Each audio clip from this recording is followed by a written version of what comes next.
Oke, Rick. Tidak, tunggu dulu satu-satu dulu, Rick. Siapa tadi yang bilang pejabat tata usaha negara tadi? Sabrina ya? Atau siapa tadi? Nggak sebut nama tadi. Nggak nampak saya namanya. Mana tadi yang bilang pejabat?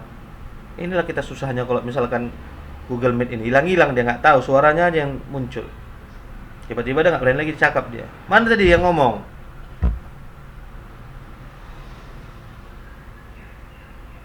Bah, diam. Kalau Erik, gimana Erik? Kenapa kau bilang tadi nggak pejabat tata usaha negara? Memang kan Pak, DPR, gubernur sama presiden itu sama-sama dipilih oleh rakyat Pak. Tapi kan presiden dan gubernur itu kan Pak memimpin sebuah pemerintahan Pak. Gubernur Indonesia kalau presiden Indonesia, kalau gubernur itu kayak provinsi gitu Pak. Kalau DPR itu kan hanya sebuah perwakilan dari rakyat itu. Oke, udah Jadi agak mengena yang disampaikan si Erik. Jadi presiden, gubernur, wali kota itu adalah eksekutif pemerintah yang menjalankan pemerintah, ya kan? Nah, anggota DPR itu legislatif, dia memantau, dia mewakili dari kita, wakil-wakil kita itu.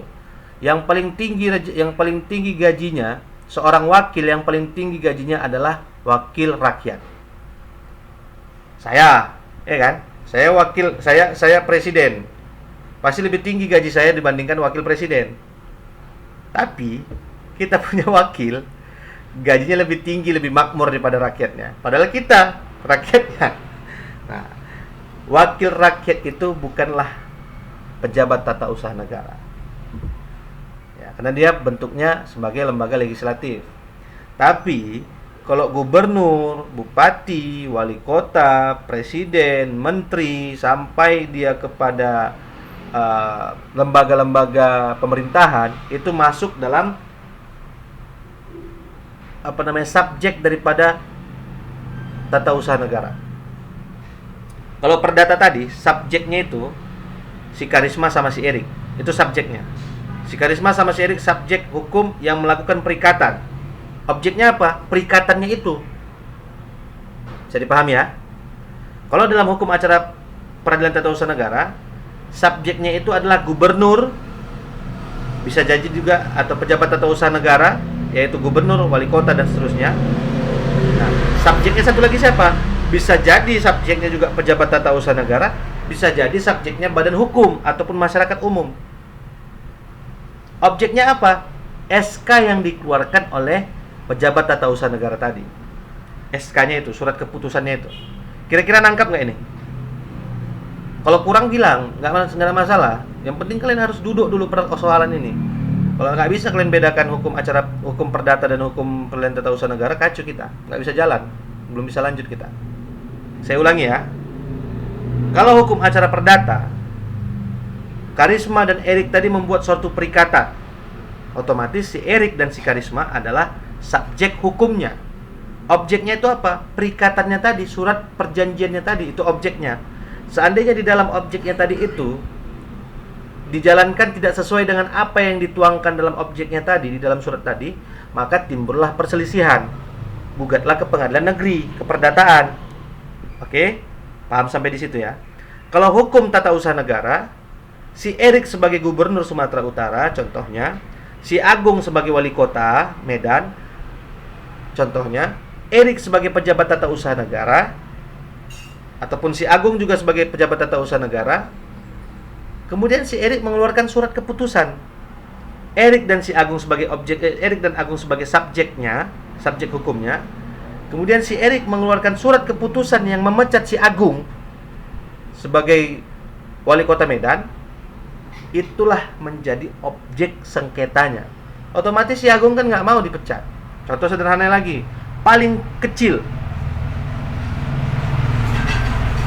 kepala desa yang mencopot sekretaris desanya. Kepala desa itu kan pejabat tata usaha negara. Dialah yang menjalankan roda pemerintahan di tingkat desa.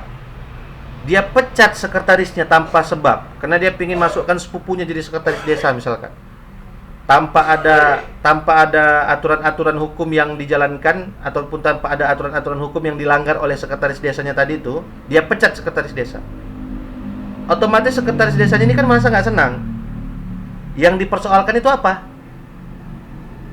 Surat keputusan kepala desa tadi yang memberhentikan si sekretaris desa. Itulah objeknya, surat keputusannya. Nampak perbedaannya? Kalau kurang paham bilang, biar saya ulang lagi di mana kurang pahamnya, atau enggak. Susah pun Pak bilangkan di mana enggak pahamnya, tapi aku nggak paham gitu. Nggak apa-apa, ngomong aja. Sampai selesai kita dulu di dasar ini. Kalau nggak ngerti di sini, kita maju pun nanti sama-sama blank terus. Kalau perdata tadi paham kan? Anggukkan aja gini-gini. Nah, itulah makanya saya bilang pentingnya membuka kamera. Saya lihat yang lain ini banyak yang nggak buka kamera.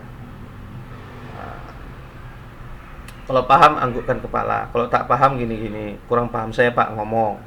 Karena ini dasarnya. Dan pula terbalik-balik kita nanti memahami hukum acara tata usaha negara dengan hukum acara perdata. Kita lanjut ya.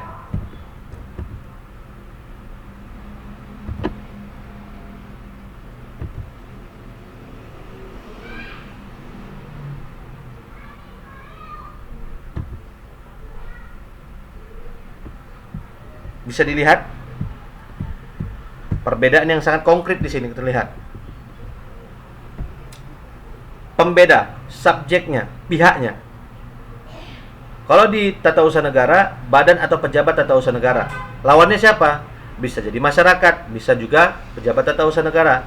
Kalau dalam acara perdata, subjeknya itu warga masyarakat melawan warga masyarakat, atau badan hukum melawan badan hukum.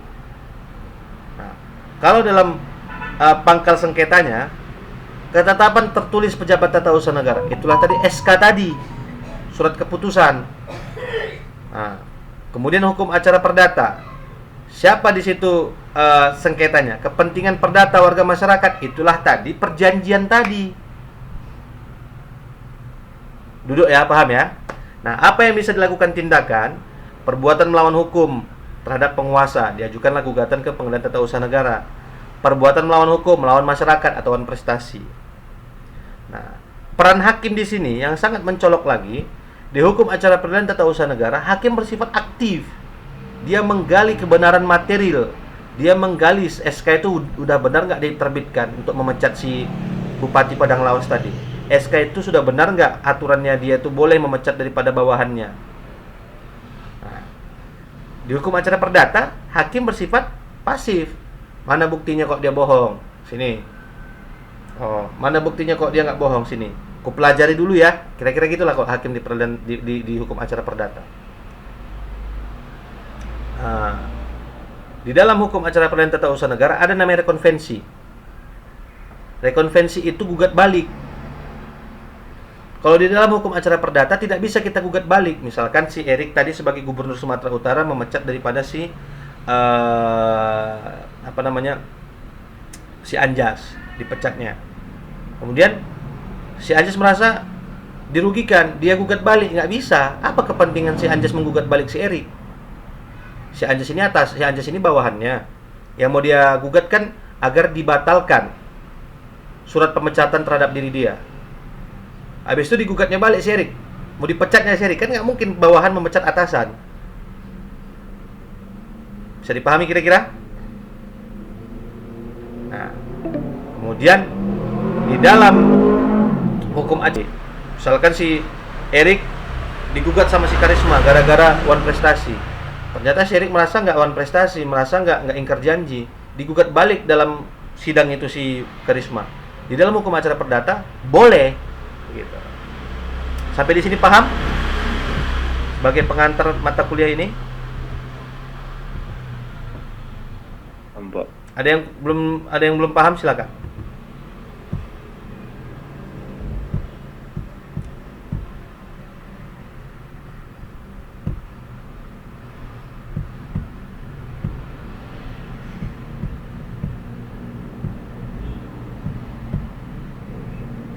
Jadi kalian sudah bisa membedakan ya hukum acara perdata dan hukum acara peradilan tata usaha negara.